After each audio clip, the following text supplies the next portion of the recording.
देखिए, किसी ने बहुत अच्छी बात कही है कि हौसला मत हार कर बैठ ए मुसाफिर, अगर दर्द यहाँ मिला है तो दवा भी यहीं मिलेगी। कहने का मतलब है, अगर आपको असफलता मिल रही है तो सफलता भी मिलेगी एक दिन, लेकिन इसके लिए आपको सही दिशा में प्रयास करना पड़ेगा। गुड मॉर्निंग, सुप्रभात, नमस्कार दोस्तों। आज की वीडियो में डिस्कस करेंगे हम 28 जनवरी करंट अफेयर पे, और आज की वीडियो में टोटल हम 11 मोस्ट इंपॉर्टेंट करंट अफेयर चर्चा करेंगे, और साथ में इनसे जुड़े जितने भी स्पेशल फैक्ट हैं उन पर पूरे डिटेल में चर्चा करेंगे। और देखिए, इस वीडियो के लास्ट में आपसे 5 क्वेश्चन पूछेंगे, और कल की वीडियो के लास्ट में जो 5 क्वेश्चन हमने पूछे गए थे उनके आंसर भी बताए जाएंगे। तो शुरू से लास्ट तक वीडियो बनी रही है, और इस वीडियो को पूरा देखने के बाद आप इसकी पीडीएफ फाइल भी डाउनलोड कर सकते हैं। नीचे डिस्क्रिप्शन बॉक्स में आपको इस वीडियो की पीडीएफ मिल जाएगी। और अगर आप इस चैनल पे नए हैं तो चैनल को भी सब्सक्राइब जरूर कर लीजिएगा, साथ में बेल आइकॉन पे प्रेस करके वीडियो को लाइक और शेयर भी कर दीजिएगा। तो चलिए शुरू करते हैं इस वीडियो को। देखिए, आज के करंट अफेयर का पहला प्रश्न है कि अंतर्राष्ट्रीय मुद्रा कोष ने वर्ष 2021 में भारत की आर्थिक वृद्धि दर कितने प्रतिशत रहने का अनुमान लगाया है। तो देखिए, अंतर्राष्ट्रीय मुद्रा कोष ने वर्ष 2021 में भारत की आर्थिक वृद्धि दर जो है ये 11.5% रहने का अनुमान जताया है। और देखिए, आपको बता दूं, अभी हाल ही में जो आंकड़े प्रस्तुत किए गए थे उसके अनुसार भारत की अर्थव्यवस्था जो है काफी चकनाचूर दिखाई दे रही थी, माइनस में चल रही थी, लेकिन कुछ सुधार हुआ है। और कोरोना वायरस महामारी के बीच में बड़ी अर्थव्यवस्थाओं में भारत एकमात्र ऐसा देश है जिसकी आर्थिक वृद्धि दर इस साल दहाई अंक में होगी। और देखिए, ये जो अंतर्राष्ट्रीय मुद्रा कोष है इसके अनुसार 2022 में भारत की आर्थिक वृद्धि दर 6.8% और चीन की 5.6% रहने का अनुमान है। तो ये नया वाला अनुमान जो है नोट कर लीजिएगा, अपडेटेड जो है एग्जाम में पूछता है। याद रखिएगा, अंतर्राष्ट्रीय मुद्रा कोष ने वर्ष 2021 में, यानी कि इस साल जो ये साल चल रहा है, इसमें भारत की आर्थिक वृद्धि दर 11.5% रहने का अनुमान जताया है। देखिए, आईएमएफ यानी कि इंटरनेशनल मॉनेटरी फंड यानी कि अंतर्राष्ट्रीय मुद्रा कोष जो है इसके मैनेजिंग डायरेक्टर हैं वर्तमान में क्रिस्टलिना जॉर्जिवा। चीफ इकोनॉमिस्ट इसके हैं गीता गोपीनाथन। और इसका मुख्यालय आपका है वाशिंगटन डीसी यूएसए में, और इसकी स्थापना जुलाई 1944 में की गई थी। ये चारों फैक्ट याद रखिएगा आईएमएफ के बारे में। दूसरा प्रश्न है कि जस्टिस पीवी संजय कुमार को जो है किस हाई कोर्ट का चीफ जस्टिस बनाया गया है। तो देखिए, जस्टिस पीवी संजय कुमार को अभी हाल ही में मणिपुर हाई कोर्ट का चीफ जस्टिस बनाया गया है। देखिए, हाल ही में सुप्रीम कोर्ट के कोलेजियम ने पंजाब और हरियाणा हाई कोर्ट के जज जस्टिस पीवी संजय कुमार को मणिपुर हाई कोर्ट का चीफ जस्टिस बनाने के प्रस्ताव को मंजूरी दी है।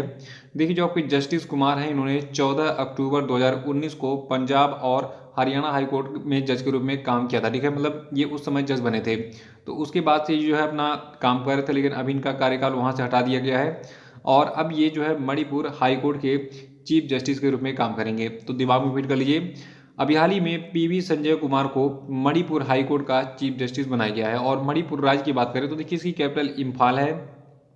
मणिपुर के गवर्नर हैं नजमा हेपतुल्ला जी, और मणिपुर के जो मुख्यमंत्री का नाम है एन बीरेन सिंह। मणिपुर की पॉपुलेशन है 27.2 लाख। और एक इन्फॉर्मेशन ये है कि वार्षिकांक 2020 को अगर आपने नहीं डाउनलोड किया तो उसको डाउनलोड कर लीजिए, इसकी लिंक डिस्क्रिप्शन बॉक्स में दी गई है, क्योंकि इसमें पूरे साल 2020 के सभी महत्वपूर्ण करंट अफेयर पूरे डिटेल में पूरे विस्तार से आपको बताए गए हैं। और अब तक जितने भी एग्जाम हुए हैं सभी में यहीं से प्रश्न पूछे जा रहे हैं, वो भी 100%। ठीक है, तो आप इसको डाउनलोड करके पढ़ सकते हैं। 100 रुपये बहुत बड़ा अमाउंट नहीं है, इतना तो आप चाट खोल के खा जाते होंगे। तो इसको डाउनलोड करके पढ़ लीजिए, शायद इस साल आपको नौकरी मिल जाए अच्छे की। देखिए, किसी भी अच्छे काम के लिए थोड़ा सा मेहनत करना पड़ता है। तीसरा प्रश्न है कि हाल ही में भारतीय फुटबॉल टीम के किस पूर्व फुटबॉलर का 44 वर्ष की उम्र में निधन हो गया। तो देखिए, ये भारतीय टीम के पूर्व फुटबॉलर थे प्रशांत डोरा। यहाँ पे देखिए इनकी फोटो दिख रही है आपको, केवल 44 साल की उम्र में इनका निधन हो गया है। देखिए, आपके प्रशांत डोरा इनके बारे में आपको बता दूं, देखिए साल 1999 में थाईलैंड के खिलाफ इन्होंने फुटबॉल मैच में यानी कि इंटरनेशनल फुटबॉल में पदार्पण किया था। और इन्होंने जो है सैफ कप और सैफ खेलों में जो है भारत का प्रतिनिधित्व किया था। और इन्होंने जो है 1997 से 98 और 1999 में संतोष ट्रॉफी में सर्वश्रेष्ठ गोलकीपर का जो पुरस्कार है वो प्राप्त किया था। और इन्होंने टालीगंज अग्रगामी की तरफ से अपने करियर की शुरुआत की, तथा कलकत्ता पोर्ट ट्रस्ट और मोहम्मडन स्पोर्टिंग मोहन बागान फुटबॉल क्लब जो कि कोलकाता का बहुत फेमस फुटबॉल क्लब है, और ईस्ट बंगाल की तरफ से जो है फुटबॉल मैच खेला था।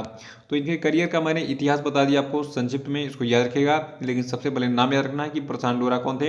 एक इंडियन फुटबॉलर थे, और ये जो है फुटबॉल में गोल कीपिंग का काम करते थे। इनको कई बार सर्वश्रेष्ठ गोलकीपर का जो है पुरस्कार भी दिया गया था। और इनका भी हाल ही में 44 वर्ष की उम्र में निधन हो गया। चौथा प्रश्न है कि भारतीय अंतर्राष्ट्रीय फिल्म महोत्सव का 51वां संस्करण कब से कब तक आयोजित किया गया था? तो देखिए तिथि आपकी है 16 जनवरी से 24 जनवरी 2021।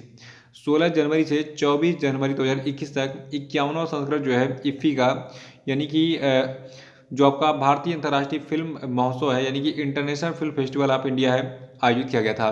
तो तिथि क्या है? 16 जनवरी से 24 जनवरी। और प्लेस क्या रहा?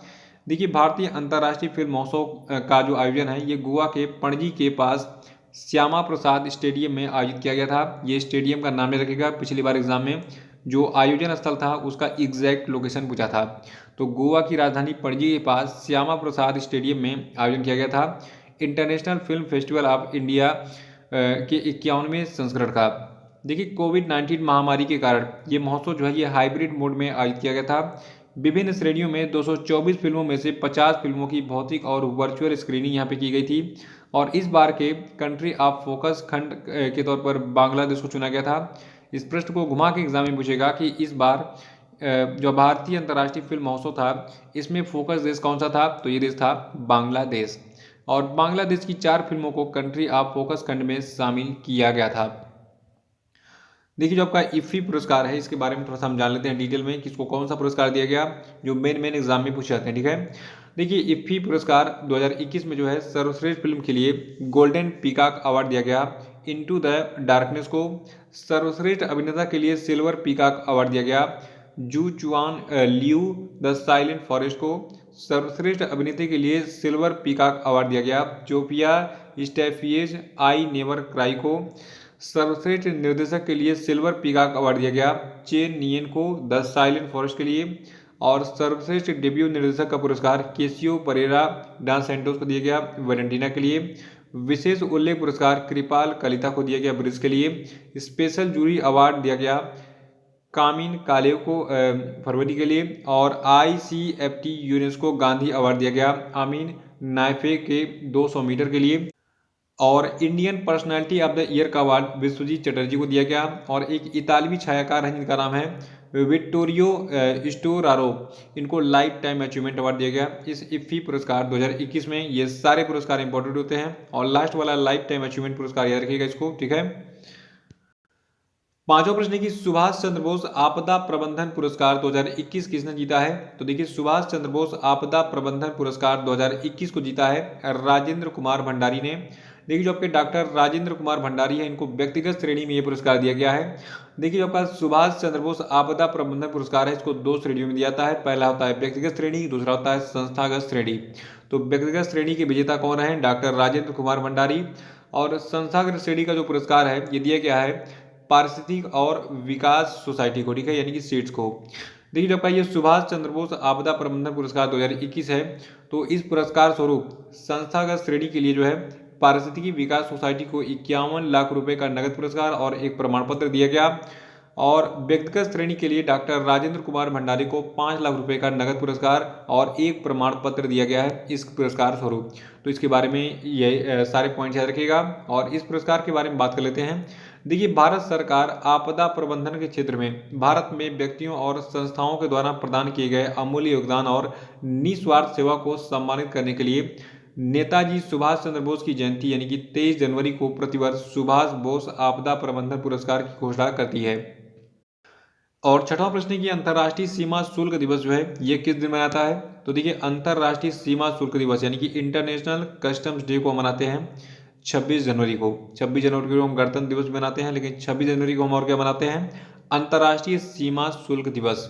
और देखिए 2021 के अंतर्राष्ट्रीय सीमा शुल्क दिवस की थीम है customs bolstering recovery renewal and resilience. Theme याद रखिएगा जरूर।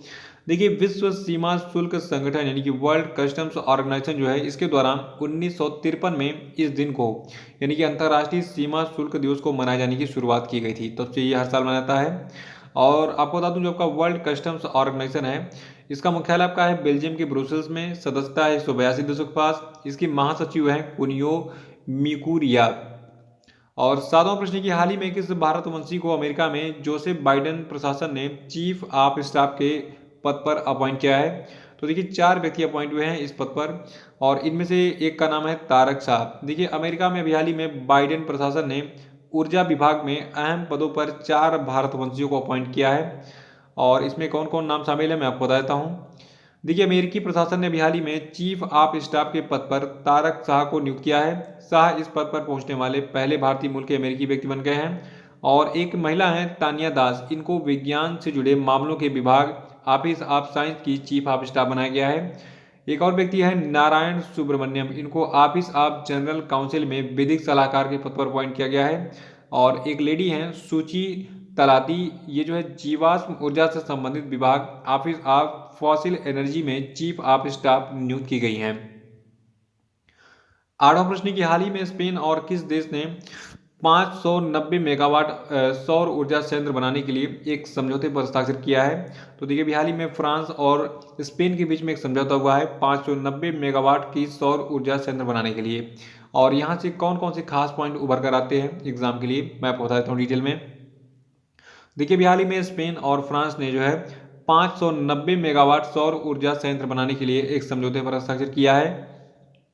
और जो आपका ये 590 मेगावाट वाला ये सौर ऊर्जा संयंत्र होगा, ये यूरोप का सबसे बड़ा सौर ऊर्जा संयंत्र होगा। और ये सौर ऊर्जा संयंत्र 364 मिलियन डॉलर की लागत से बनाया जाएगा। और इस सौर ऊर्जा संयंत्र से कार्बन डाइऑक्साइड उत्सर्जन में कुल 2,45,000 टन की कमी होगी, यानी कि कार्बन की इमिशन में काफ़ी कमी आएगी, तो ग्लोबल वार्मिंग भी कम होगा। और देखिए, ये प्लांट जो है प्रति वर्ष कुल 3,75,000 लोगों को बिजली की आपूर्ति करेगा। और इस परियोजना से 2022 में बिजली की आपूर्ति शुरू हो जाएगी। तो ये डिटेल्स याद रखिएगा।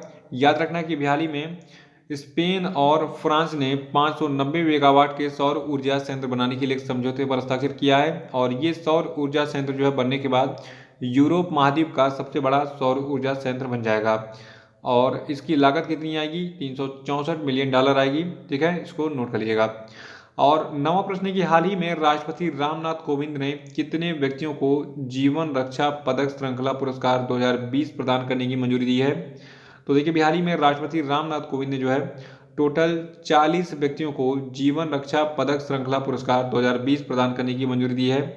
देखिए, राष्ट्रपति रामनाथ कोविंद जो है इन्होंने 40 व्यक्तियों को अभी हाल ही में ये पुरस्कार प्रदान करने की घोषणा की। और ये पुरस्कार किसी व्यक्ति के संकट में पड़े जीवन को बचाने और उसकी मदद करने के लिए मानवीय प्रकृति के सराहनीय कार्य के लिए दिया जाता है। और इसमें जो है मतलब इस मानवीय कार्य में क्या क्या शामिल है, अगर किसी लड़के ने किसी को डूबने से बचा लिया, दुर्घटना में बचा लिया, आग लगने की घटना से बचा लिया, बिजली प्राकृतिक आपदाओं का आना इनसे बचा लिया, खानों में चलाए जाने वाले बचाव अभियान आदि कार्यों में जो है मदद करना, इसमें शामिल है। ठीक है, इसको नोट कर लीजिएगा।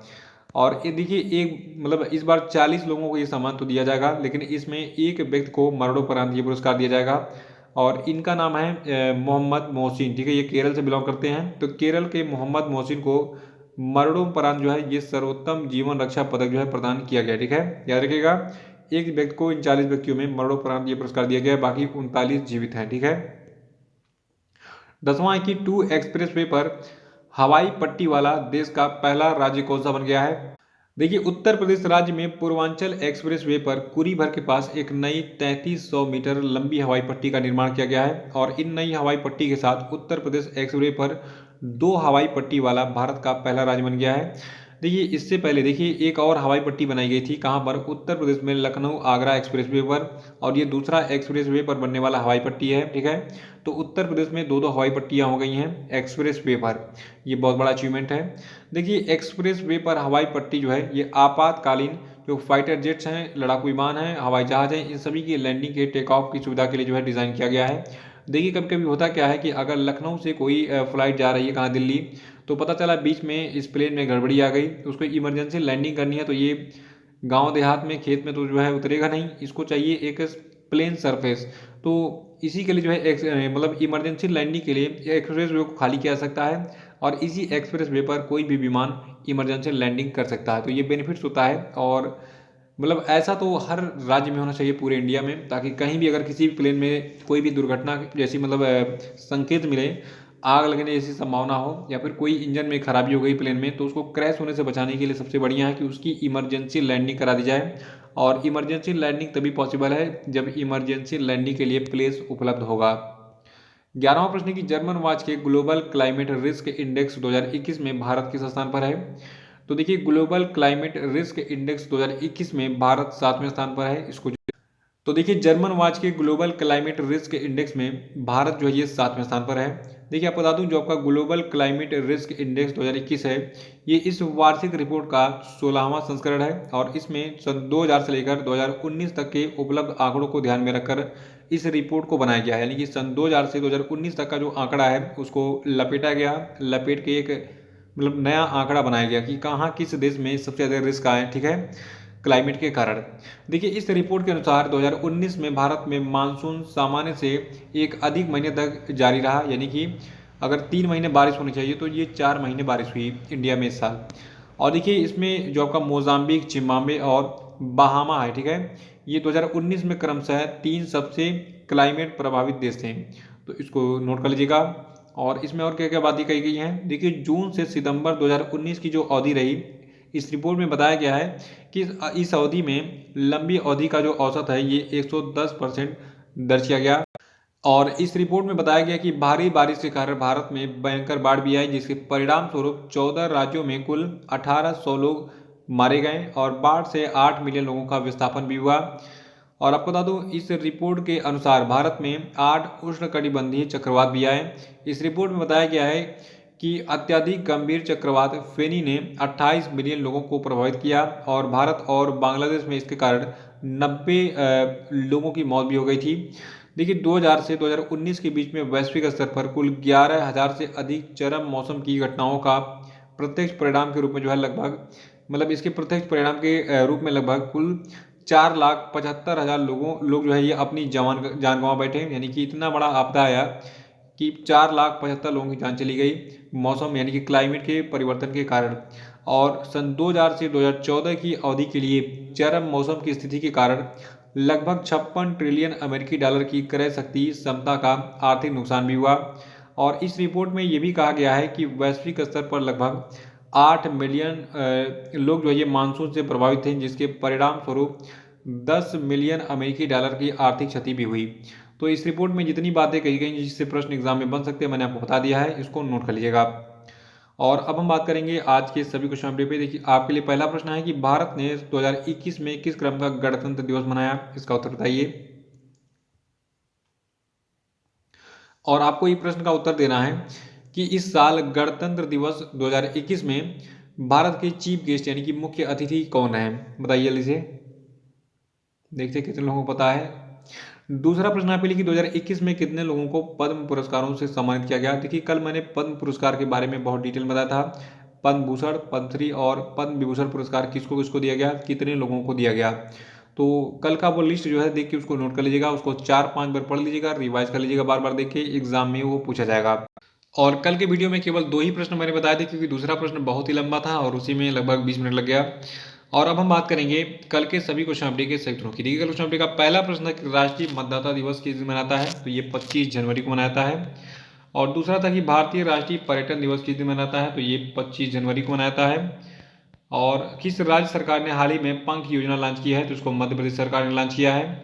हाल ही में कितने बच्चों को प्रधानमंत्री राष्ट्रीय बाल पुरस्कार 2021 के लिए चुना गया है, तो देखिए टोटल 32 बच्चों को चुना गया है। पांचवा था कि हाल ही में किस राज्य में सृष्टि गोस्वामी को एक दिन का सीएम बनाया गया, तो सृष्टि गोस्वामी जो है ये एक दिन की सीएम बनी थी उत्तराखंड में। और इसी के साथ ये वीडियो ही समाप्त होता है। तो बहुत बहुत धन्यवाद, thank you and have a nice day. Video को लाइक करके तुरंत जो है इसको शेयर कर दिए, तो तुरंत लाइक होगी और इसको शेयर कर दिए सभी फेसबुक और व्हाट्सएप ग्रुप में।